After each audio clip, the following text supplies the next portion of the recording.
মরিচ আর পাঁচফোড়ন ভেজে নিলাম।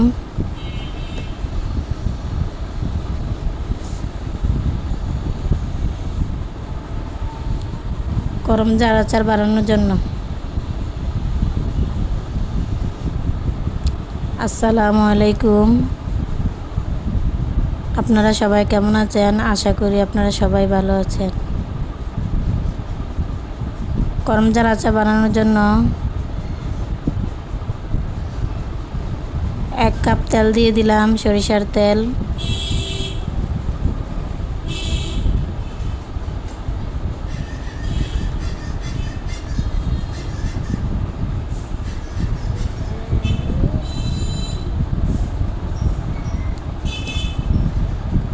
তেলটা গরম হলে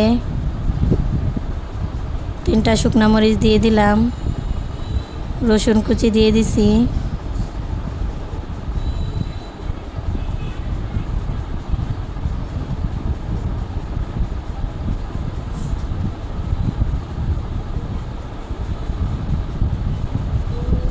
করমচাগুলো দিয়ে দিলাম।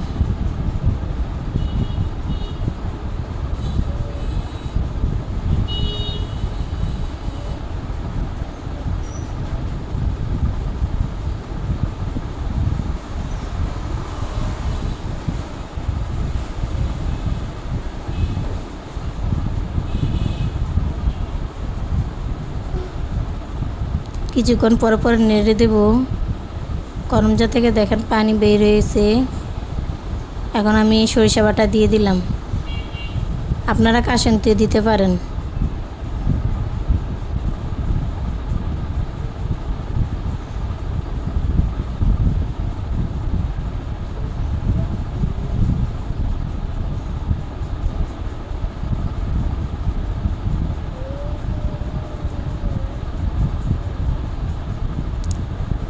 আমার করমচাগুলো সিদ্ধ হয়ে গেছে।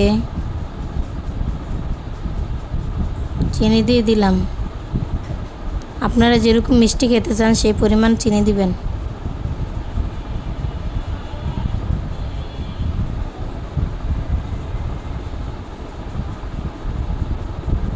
চিনিটা গলে গেলে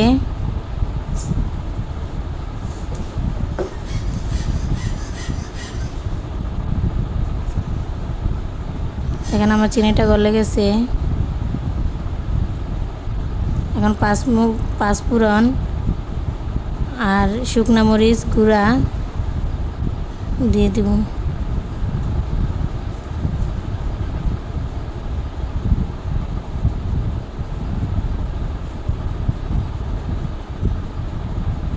আমি পাঁচফোড়ন আর শুকনা মরিচ একটু দানাদার রেখে গুঁড়া করে নিয়েছি। একবারে মিহি করে গুঁড়া করি না, দানাদার রেখে গুঁড়া করছি।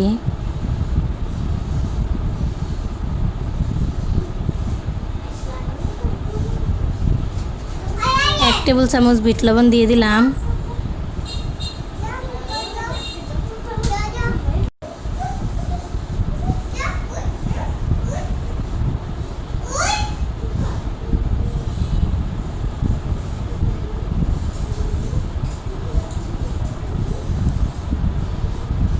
আমার ভিডিওটি যদি ভালো লাগে তাহলে সাবস্ক্রাইব করবেন, লাইক করবেন, কমেন্ট করবেন, শেয়ার করবেন।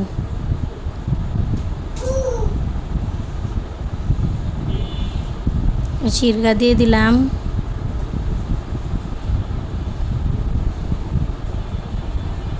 সিরকা দিলে আচারটা অনেক দিন ভালো থাকে।